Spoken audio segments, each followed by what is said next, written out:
स्वामी प्रसाद मौर्य ने बद्रीनाथ को कहा है कि ये तो बौद्ध मठ था और जैसे ज्ञानवापी में सर्वे हो रहा है इसका भी सर्वे करवा लीजिए। जिन महोदय का आप नाम ले रहे हैं,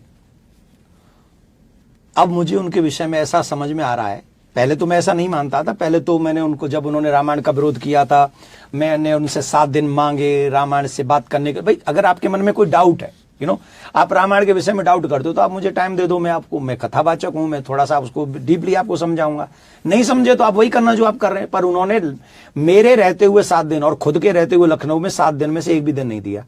इसका मतलब है वो वाद का समाप्तिकरण नहीं चाहते, वो वाद को विवाद में बढ़ाकर उसे जिंदा रखना चाहते। कब तक? बोले जब तक वो दोबारा सांसद न बन जाए तब तक। जो मुझे समझ में आया, वो विवाद बढ़ाना चाहते हैं। अब रामायण को जलवाना और फिर सब सनातनियों के अगेंस्ट ही बात करना, क्यों? बुद्ध भगवान भी सनातनी ही है। 24 अवतारों में वर्णन है भगवान बुद्ध का। हमारे शास्त्रों में 24 अवतार हैं, जिसकी हम, बुद्ध भगवान की हम उतनी इज्जत करते हैं, उतना सम्मान करते हैं जितना भगवान श्री राम का करते हैं। हमारे यहां तो कहते बुद्धम शरणम गच्छामि। बुद्धम क्यों?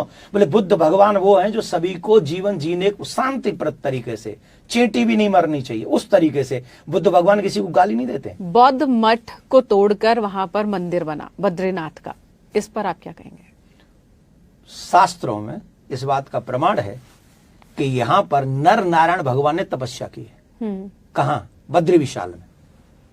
बुद्ध भगवान ने नहीं किए, वहां नर नारायण भगवान ने तपस्या की है। पार्थिव शिवलिंग का निर्माण किया है भगवान नर ने, जिससे प्रसन्न होकर एवरीडे भोलेनाथ वहां आते थे, उनकी पूजा स्वीकार करते थे। तब नर नारायण भगवान ने प्रार्थना की कि आप यहां कलयुग के लोगों के कल्याण के लिए परमानेंट यहां रहिए। और तब से भगवान वहां रह रहे हैं। कैलाश में भगवान भोलेनाथ ही रहते हैं, हिमालय में बाबा भोलेनाथ ही रहते हैं, ये हम सब जानते हैं। लेकिन मैं देश के सनातनियों से हाथ जोड़ के प्रार्थना कर रहा हूं, तथा कथित ऐसे कुछ लोग जो अपनी कुर्सी के लिए हम लोग सनातनियों को बांट रहे हैं, हम सबको उनसे सावधान रहना चाहिए। और अगर वो अनजाने में कर रहे हैं तो हम जैसों को टाइम देना चाहिए। हम फिर आपके साथ बैठेंगे, आप जहां में कहोगे वहां आ जाएंगे, हम बात करेंगे। उन्होंने आपको टाइम दिया नहीं दिया। एक तरफ रामायण की चौपाइयों पर सवाल उठाते हैं, रामायण की प्रतियां जलाते हैं। बीजेपी कह रही है कि ये सब कुछ वो अखिलेश यादव के इशारे पर कर रहे हैं। अब ये तो मैं नहीं जानता। अब बीजेपी कह रही है तो बीजेपी को पता होगा मेरे विषय में, क्योंकि मैं पॉलिटिकली कोई बयान नहीं दे। मैं सनातन की बात कर रहा हूं तो मुझे ना अखिलेश जी से कोई परेशानी है, ना योगी जी से कोई परेशानी है, ना राहुल जी से कोई परेशानी है। उससे मेरी नजर में सब सनातनी है और मैं सबका आदर करता हूं।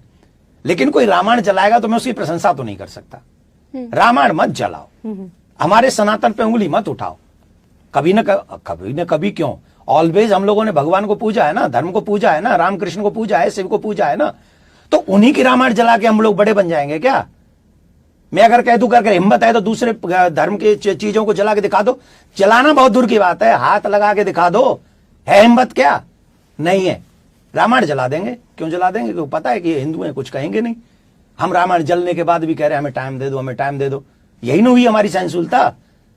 इसका दुरुपयोग कर रहेंगे आप, और ऊपर से अपने आप को ऐसे ही उत्तर प्रदेश का नेता समझेंगे। कोई भी XYZ, इट्स नॉट गुड।